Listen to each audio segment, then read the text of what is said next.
नमस्कार दोस्तों, मैं हूं शैलेश। दोस्तों, आज का टॉपिक है जो होना है होकर ही रहा है, यानी कि होने को कोई भी टाल नहीं सकता।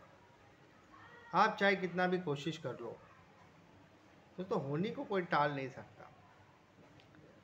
बहुत अहंकार बीच में आता है, लेकिन सच बात तो यही है।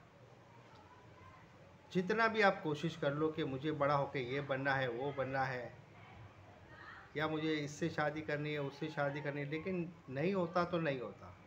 आप चाहे कितना भी कोशिश कर लो, आप जैसा जीवन को चाहा था, क्या वैसा आप बने? क्या आपके हाथ में था कि आप कहाँ पैदा होंगे? क्या आपके हाथ में था कहाँ पे आपकी नौकरी लगेगी, कौन से शहर में लगेगी? क्या आपके हाथ में था कि यहाँ पे घर मिलेगा? दोस्तों, कुछ भी अपने हाथ में नहीं होता। आप चाहे कितना भी कोशिश कर लें, बेहतर यही है कि आप अपना जो लाइफ है वो परमात्मा को समर्पित कर दें। जैसा वो जिया है वैसे जियो, अपना अहंकार बीच में मत लाओ, वरना बहुत प्रॉब्लम हो सकता है। दुख आएगा और कुछ नहीं, क्योंकि दो चीज़ हमेशा समझ में नहीं आती, एक स्त्री और दूसरा लाइफ। इसलिए इसको समझने की कोशिश मत करो, ये दोनों कभी समझ में नहीं आएंगे। लेकिन लाइफ को भरपूर जियो, वर्तमान में जियो। स्त्री को भी कोशिश मत करो समझने की, बस उसको अच्छे से रखो, प्रेम करो। लेकिन बात करते हैं होनी को कौन टाल सकता है। ओशो रजनीश की एक कहानी है। जब वो बीए कर रहे थे, तब उनके एक प्रोफेसर थे जिनका बड़ा लगाव था उन पर, और वो कहते थे कि तुम अगर 1-2 घंटा ज़्यादा पढ़ाई कर लोगे तो तुमको गोल्ड मेडल मिल सकता है। ओशो ने कहा, अगर मिलना होगा तो मिल जाएगा। उसके प्रोफेसर ने कहा, ये क्या बात हुई, मेहनत नहीं करोगे तो कैसे मिलेगा? ओशो ने कहा, मिलना होगा तो मिल जाएगा। उसने सारी जो बुक्स थी उसको बांध कर प्रोफेसर को दे दी। बोला, मैं आज के बाद नहीं पढ़ूंगा, डायरेक्ट एग्ज़ाम दूंगा। तो उसके जो सर थे उसको विश्वास नहीं हुआ। उसने बोला, नहीं नहीं, मैं कैसे मान लूँ, तुम मेरे घर पे आके रहो।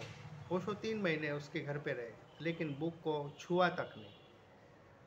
धीरे धीरे जैसे जैसे दिन बीतते गए, प्रोफेसर को टेंशन होने लगा। बोला, अरे भाई मुझे माफ़ कर दो, मैं अपनी बात वापस लेता हूँ, लेकिन ये बुक्स पढ़ो, एग्ज़ाम आ रही है। लेकिन उन्होंने कहा, नहीं, अब मुझे नहीं पढ़ना तो नहीं पढ़ना, जो होना होगा होकर रहेगा।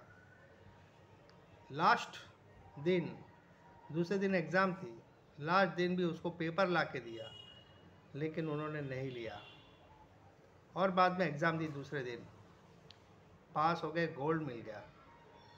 उसके प्रोफेसर का खुशी का ठिकाना ना रहा। बाद में जब भी वो मिले तो कहा कि भाई ये हुआ कैसे, हमें तो बताओ। तो ओशो ने यही कहा, जो होना था वही हुआ है, वही होकर रहा है। जीवन में यही सत्य है। अगर तुम इस सत्य को मान लोगे तो तुम्हारे जीवन में शांति के मेघ बरस जाएंगे, ऐसा ओशो ने कहा है। और सच बात है, जितना अहंकार से दूर रहोगे उतना ही तुम शांति को प्राप्त कर पाओगे। सिर्फ धनी होने से किसी को शांति नहीं मिली, धन से किसी को सुख और शांति नहीं मिलती। ये हमें गलत सिखाया गया है कि धन के पीछे भागो तो सुख मिलेगा। धन का सुख से कोई संबंध नहीं है। एक गरीब आदमी भी झोपड़ी में आराम से पलंग पे लेटा हुआ रहता है, वो उसके लाइफ में भी सुकून होता है।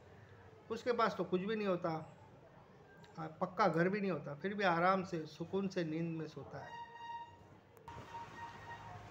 कभी कभी आप गौर करना, आपने किसी चीज़ के लिए बहुत मेहनत की होगी, लेकिन आप कामयाब नहीं हो पाए। लेकिन कभी कभी किसी चीज़ में आपने बिल्कुल मेहनत नहीं की और सफलता मिल जाती है।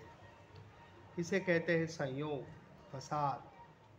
संयोग मिलते हैं तब सफलता मिलती है, संयोग बनते हैं तब जाके शादी होती है, सहयोग मिलते हैं तब जाके नौकरी लगती है, सहयोग मिलते हैं तब जाके कोई काम होता है। कितनी जगह पर हम इंटरव्यू देते हैं, कहीं नहीं होता है, कुछ भी नहीं होता है, लेकिन कभी कभी बिना इंटरव्यू के ही अपने को नौकरी मिल जाती है, वो भी घर बैठे। ये क्या है इस यही सही कहते हैं तकदीर। तकदीर अपना खेल खेलती है, कभी कभी दुर्घटना हो जाती है, ये भी एक संयोग है।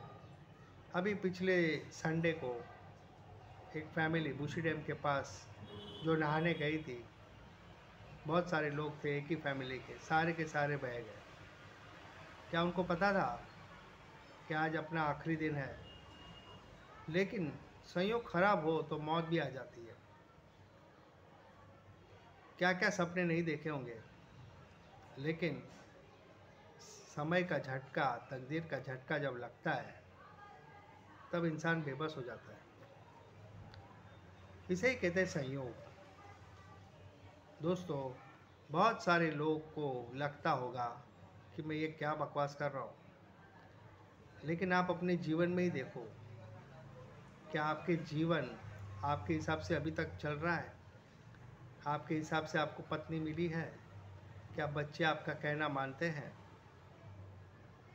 कुछ भी अपने हाथ में नहीं है। एक होता है जन्म और एक होता है मरण। लोग कहते हैं कि ये दोनों ईश्वर के हाथ में है। जब दोनों ईश्वर के हाथ में है तो उसके बीच में जो हमारी लाइफ चल रही है वो किसके हाथ में है? वो भी तो उसके ही हाथ में है ना। तो लोग ऐसा क्यों भ्रम पाल रहे हैं कि वो सब हम कर रहे हैं? दोस्तों, हम अपनी इच्छा से उड़ भी नहीं सकते सुबह। अगर भगवान सुबह ना उठाए तो आप उड़ भी नहीं पाओगे। वो कुछ लोग तो रात को सोते सोते ही मर जाते हैं, नींद में ही मर जाते हैं, सुबह का सूरज उठ ही नहीं पाते, देख ही नहीं पाते। इसे कहते हैं तकदीर। दोस्तों, इस पर बहुत सारी बातें हो सकती है, लेकिन इन शॉर्ट मैंने समझाने का प्रयास किया है। वीडियो अच्छा लगे तो लाइक कीजिए, सब्सक्राइब कीजिए, और अगर आपके कोई भी कमेंट्स है तो प्लीज़ उसे लिखिए, उस पर हम ज़रूर बात करेंगे। और भी अगर आप किसी टॉपिक पर वीडियो बनाना देखना पसंद करते हैं तो आप कमेंट्स में लिखिए, उस पर भी वीडियो ज़रूर बनाएगा। लेकिन एक बात हमेशा याद रखना दोस्तों, हमारे हाथ में दोस्तों, हम अपनी मर्ज़ी से ये जो बाल है ये बाल भी नहीं उगा सकते। क्या हम अपनी मर्ज़ी से यहाँ पे बाल उगा सकते हैं? नहीं उगा सकते। वीडियो अच्छा लगे तो लाइक कीजिए, सब्सक्राइब कीजिए। मिलते हैं एक नए वीडियो पर। जय हिंद।